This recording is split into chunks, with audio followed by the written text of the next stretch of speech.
I'm going to show you guys some tools that you can make at home that can replicate some ceramic tools. I started going over some ideas during quarantine time, and with the shortage of tools right now, I thought it would be a good idea to put together this video formally. You guys can go on a little scavenger hunt if you want around your house. That's kind of what I did to find some different things, and then I'll show you how to put together some things for tools as well. But anything could pretty much be a ceramic tool. You just kind of have to know what you're looking for. If you're looking for something to smooth out some smaller areas on your clay, I'm going to show you some everyday things that I found first that you could use for smoothing. The first two just being traditionally ends of erasers.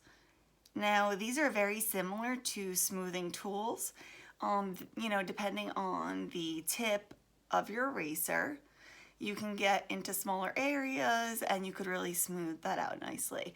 I even practiced dipping these in a little bit of water, and that helped as well.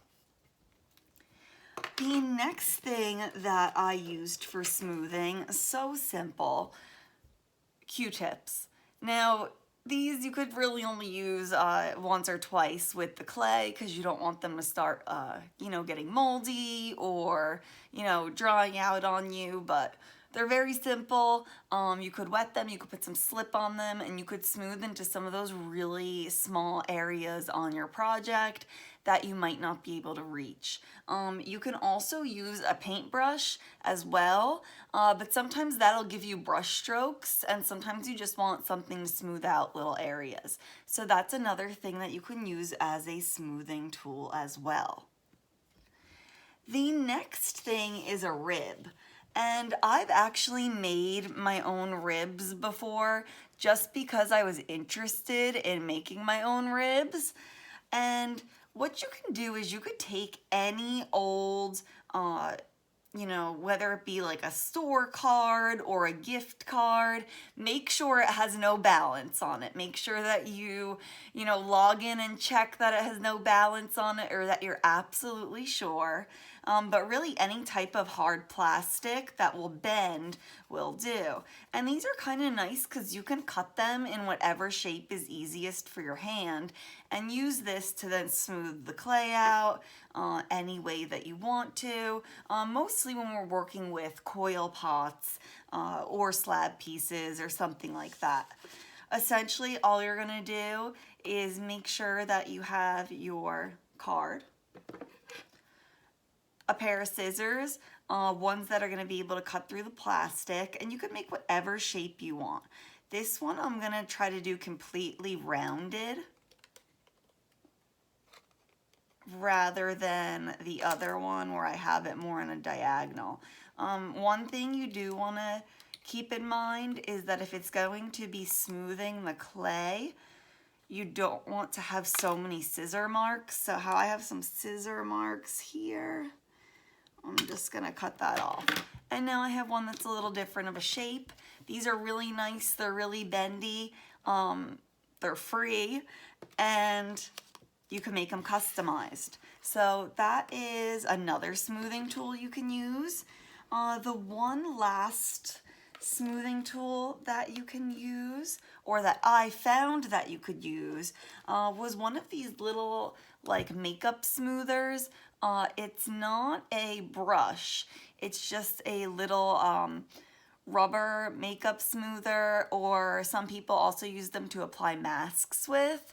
One of my students actually recommended this as a tool to use, and I was like, oh my goodness, that's a wonderful idea. So I brought mine out.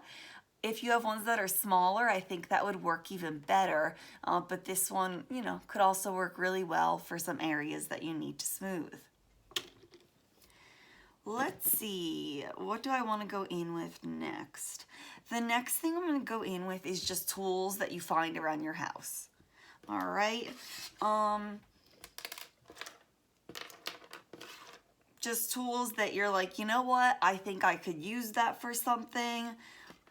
I found a bunch of these little mini screwdrivers that I had. I could definitely use these as pin tools just to make a small air hole. I think that these would work really well. I also just found, like, you know, this nail, make sure it's not rusty, regular nail. This little, it's actually meant for calligraphy pen, but you could also use like a chopstick or something like that to go ahead and poke a hole into the project if you need to, or use them as decorative tools. Here's another thing. I believe that this came with like some kind of kitchen set or something. I think like a nutcracker set, so you could like pry it open after you use the cracker. But you can use something like this to go in and smooth some fine areas. If you want to like shave some little areas off, you can use that. So that came with this set. We never used it. I found it and I was like, what is this? It happened to go with that set. So there might be some things around your house that you never use and you're like, you know what, this could have a ceramic purpose. Another thing you just find lying around that you're like, you know, maybe this has no purpose, I don't know. I went ahead in and I did this, and it has this little pick at the end. You can use that to do some detail work. So I guess you could also use a toothpick as well, because I think that was the intention.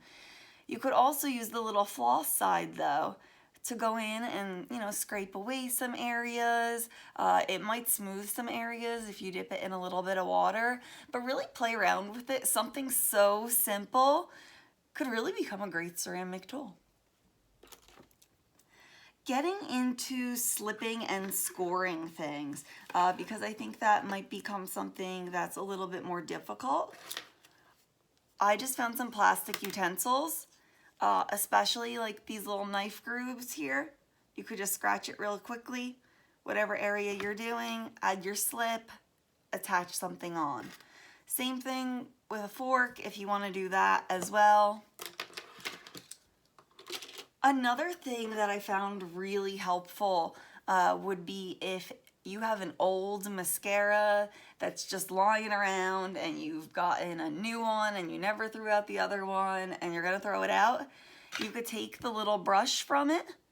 You can go in and you could make sure you rinse it off with some soap, some dish soap, so that it comes off really easily and doesn't stick all to your hand. And then you have a little scoring tool here as well. I'm trying to hold it up. There you go. And it's really nice, it's handheld, and you could use it that way. Another thing that you could just use as a scoring tool is either a paper clip or a bobby pin. And I'm gonna show you how we could turn these into ribbon tools, so something to carve with. Now, you can carve with these on your own. I was just using this paper clip the other night to like handheld carve what I wanted to out of the project to hollow it out a little bit. Only really when working on small scale will that be possible. What I did, and you can use any tape you want to, and this is desperate times. You can go in and take pencils or chopsticks or something elongated that you have lying around, and then we're gonna make ribbon tools out of them. So you're gonna need 2 pencils, you're gonna need a bobby pin or 2 paper clips, or, you know, bobby pin and 1 paper clip, so either or, and you're gonna need some tape. I was ideally gonna use duct tape at first. I did not have any at home though. So I was like, you know what, I'm just gonna go with some masking tape for the sake of this video. Let me see, let me find, we'll go ahead, we'll use these 2. So with the paper clip, first you're gonna wanna go in and you're gonna wanna bend it into 2 sections, so that you have like a pretty good pull on it. And it's gonna be kind of weird, but if you see this section here, where you have like this little bit of extra space, we're gonna put the pencil right between the paper clip over on that side. So I'm just gonna kind of link it underneath there. And then I'm gonna squeeze the paper clips together. So you could see that you have both one on top of each other. It's okay to keep them pushed together a little bit while you're taping. I'm just gonna go in and I'm gonna use my tape. Like I said, I would prefer a stronger tape. Make sure that you're really pulling hard as you wrap the tape around this. That's going to make for the most effective tool because we do want to use it to actually scrape away some clay, hollow some things out. I'm going to use another piece going a little bit further down just so that it reinforces that.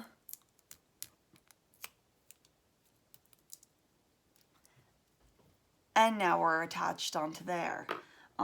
This was, you know, trying to replace a ribbon tool, something that looks like this. If you have a strong wire around your house, you can use that as well. I just didn't want to assume that was something everyone had, so either or. I thought that this was pretty good because then you could bend it in both directions. And you have two different sides to your tool. So you could use it to scrape out with the larger side or go in and detail with the smaller side. The next thing could also be very well emulated, you know, with a wire, but I thought that a bobby pin gave it a pretty nice shape and it was the exact right size to then go ahead and attach. So I just went in and I pulled this in both directions, really trying to give it like a nice rounded shape so that when I pull it together, I get a little hook like that. So you could play around opening up a little bit more if you want to, rounding it a little bit more. If you have some little wire clippers and you want to use those, you could do that as well. But essentially getting some type of hook. I have a piece of wire here as well. If you wanted to go in with wire and make a hook, you can as well. And you could go ahead and just cut that and attach that on the same way. I'm going to show you guys how to do this. But I know not everyone may have heavy duty wire around. Same way everyone may not have a bobby pin lying around. So I'm going to grab my tape again. And I'm just gonna hold this together really tightly. Oops. And you're gonna have to tape it pretty quickly, unless you're stronger than I am, which you probably are. And this went a lot smoother when I did it the other day on my own.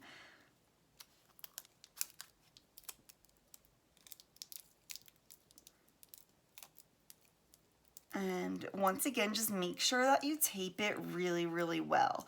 And then you could reshape it once you get it onto your pencil or your chopstick or your piece of wood or whatever you're using. Like I said, these are just very humbly made everyday tools that you can make at home. So within this tool supply shortage, I now have 2 little ribbon tools that I could use. And if they fall apart, you could just tape them again. I would probably tape them 1 or 2 more times, but I don't want to take up all the time in this video because I think I'm pretty much finished here. And I want to let you guys go around and find some own, you know, your own things around the house that you could use for tools. If you find anything that you think is really useful, send me an image of it and I'll share it with everyone. Thank you.